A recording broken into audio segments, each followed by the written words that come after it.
about Madonna.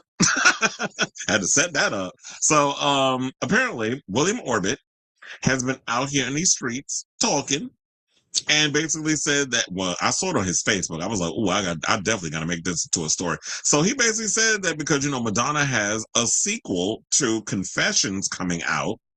Who knows when? It's supposed to be this year, but at this point, lady, you are starting to irritate me because I'm like, where is this album? Well, we haven't gotten it yet.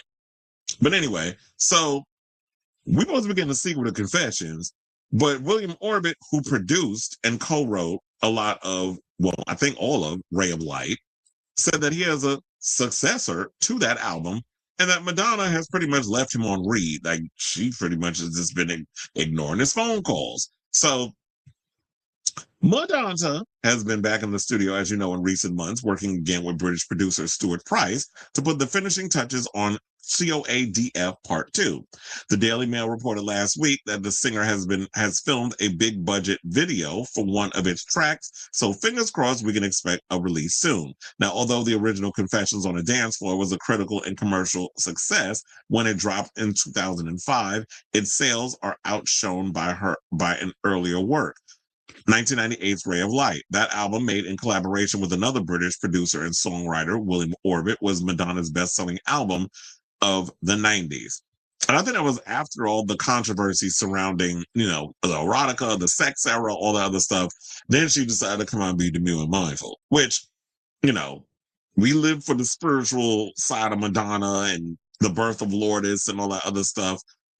I'll give my opinion on how I feel about a COA. I mean, not a COADV. We definitely want a Confessions sequel. But a Ray of Light sequel, I'll give my opinion on that in a second. So, Orbit briefly worked with Madonna again on 2012's MDNA album, co-producing and co-writing 6 of the tracks. But we all know how we felt about MDNA. MDNA was a chop. So I wasn't really feeling that record all that much. Now, in a new Facebook post, Orbit has addressed constant speculation as to whether he'll work with Madonna again.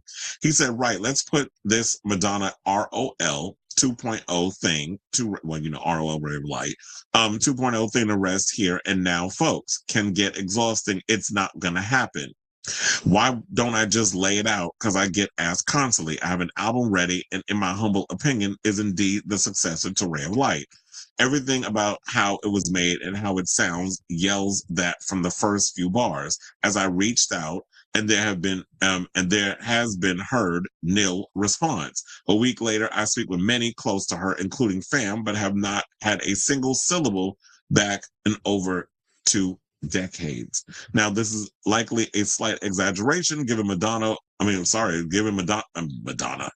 I think it's because I'm saying Madonna because it's MDNA, which it is MDMA, the methamphetamine, play on her name. Y'all know the situation.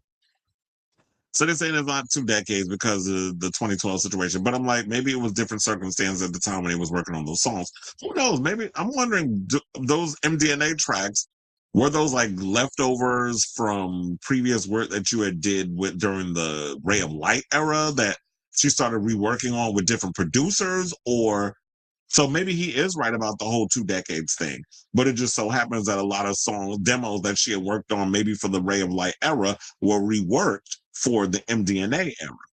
So he said, there I said it. I only sort of hint we're pals, so not to ignite a firestorm of speculation.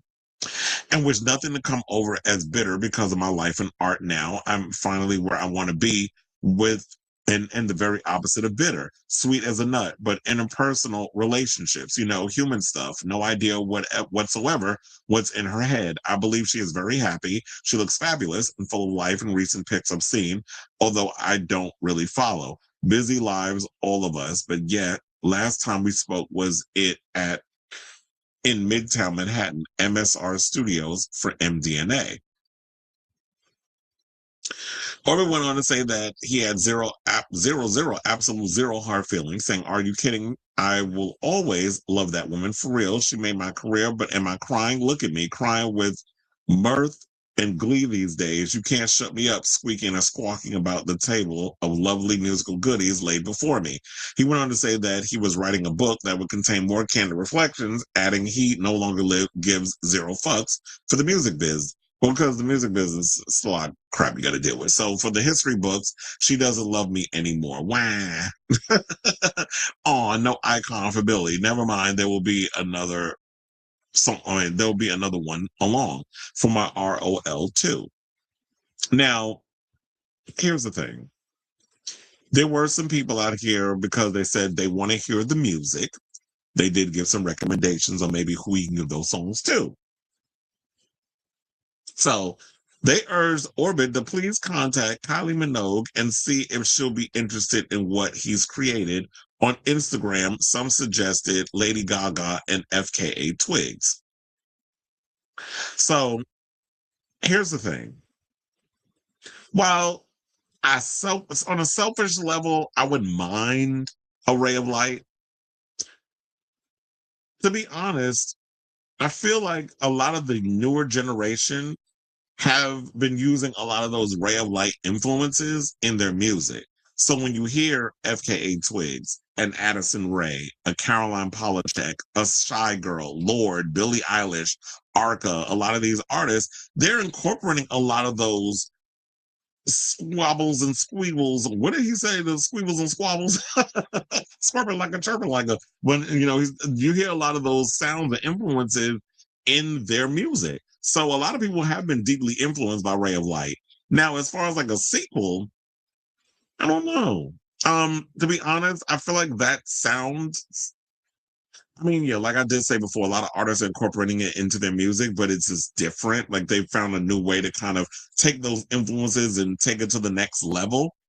I would be curious of what that would sound like. And my thing is this, I wouldn't mind Kylie, but Kylie, I feel like if Kylie was to work with William Orbit on those leftover tracks, what that's going to feel like, people going to, oh, there she go reheating Madonna nachos. And one of the things that Kylie has always been compared to Madonna throughout her career. And she's always been very graceful in regards of how she answers that question. She never comes across as bitchy or whatever the case is. She talks about how much she loves Madonna and the influences and all that other stuff. And she is the queen. She's, I used to love her when I listened and loved the music growing up and all this other stuff. So she's always said the diplomatic thing. And I'm not saying that she's being fake. I genuinely feel that that's how Kylie feels. So for her to come in and just work with the same person, although Kylie did work with Stuart Price after Confessions for Aphrodite, which Aphrodite was her most solid body of work that we've gotten from Kylie in years. So it was, but it wasn't like she was copying off of Madonna with Aphrodite. When you hear Aphrodite, it definitely sounds like Kylie Minogue. It doesn't sound like, oh, well, she just worked with a producer that Madonna worked with and was like, give me Confessions. Like, I want that sound. She does her own thing. So if Kylie was to work with those songs, you got to generally make it her. As far as Lady Gaga goes, I don't know if that would be a smart idea, especially when, how the monsters are and all this other stuff with the comparisons to Madonna and all that other stuff. So her trying to get out of the shadow of that, even though you did kind of like base the beginnings of your career around Madonna's, aesthetic and a lot of things that Madonna was doing. So you doing that, I can totally understand it. So she probably wants to stay as far away from that as possible. FKA Twigs is already giving some of the Madonna, like when you listen to You Sexual, you definitely hear a lot of those Ray of Light influences in the music. So I wouldn't mind it, but and then not only that, so then we had this before I forget. So apparently Shep Pettibone decided to jump in and throw a little shade after what was written by what the hell's his name? By William Orbit. Funny, I forgot his name that quick. So, according to Encyclopedia Madonnica, we've now heard from William Orbit, who's made Madonna. Wait, what? Who's made Madonna wouldn't record an entire. Child, y'all should have proofread this before y'all hit send. Ray of Light 2 album he's completely written. Shep Pettibone, who probably blocked the release of those Bedtime Stories demos, and now also Patrick Leonard. So many Madonna producers, creative partners speaking out of turn. Next up, Jelly Bean.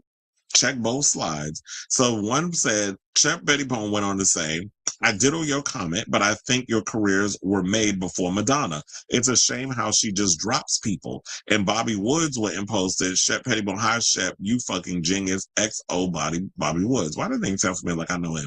Patrick Leonard also posted this, with all due respect, and I really mean that, I've got a comment for you, William. Form follows content. Always has, always will.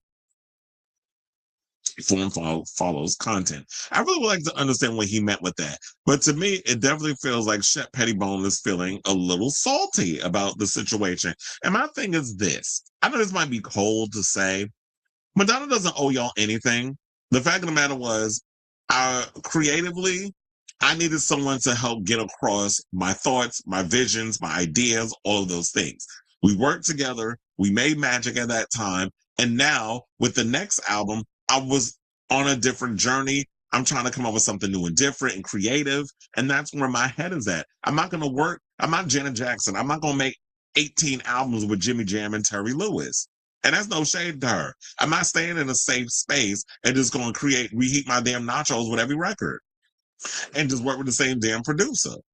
I want to, if I have a creative idea, I want to work with people who can get those ideas across. And if I work with you, like I said, one of the way I see things, I see people, reason season a lifetime. So whether the friendships last 20 years or last 20 minutes, you did what you did for me in that time. I'm insanely grateful. Now I'm ready to move on and stretch my creative wings. And if Madonna was to stay content in one place and just be doing the same type of music with the same producer, she would not be able to grow as an artist. She wouldn't be able to have the many number ones and the many dance remixes and many dance singles and been seen as someone who has pushed so many different trends and boundaries in regards of performance art, live entertainment, and the lot. So I don't understand why a lot of these producers out here are feeling away. Now, if she was a horrible person you in the studio, then we could talk about that. But you getting bitter over the fact that you said, I don't like the fact of how she chews people up and spits them out, how she just drops people because she's a Leo. And that's how Leos are for the most part. It's like, when I'm done, we done. Thank you for your service. Next. That's the way that it's just very busy, business minded, very direct. I'm the same way. I was like, thank you for your service. Now I'm moving on to the next thing. And if you find that it's cold, don't know what to tell you. Sorry. So I say all this to say, what do you guys think of this story? Do you feel there's some sour grapes going on between William Orbit and Shep Pettibone and all these other people? Because my thing is this, is like, maybe that's not where her head is at. Madonna's always been the type that's like, I don't go backwards on things. I only move forward. I don't want to keep going back and revisiting what I've already done. But at this point, when you've done everything, what else is there left to do? I mean, how dance music is always evolving. So you can always go and do that and try different things and see what happens there. But yes, I definitely want to hear from y'all regarding this story. So whatever your thoughts are, let me know in the comments down below.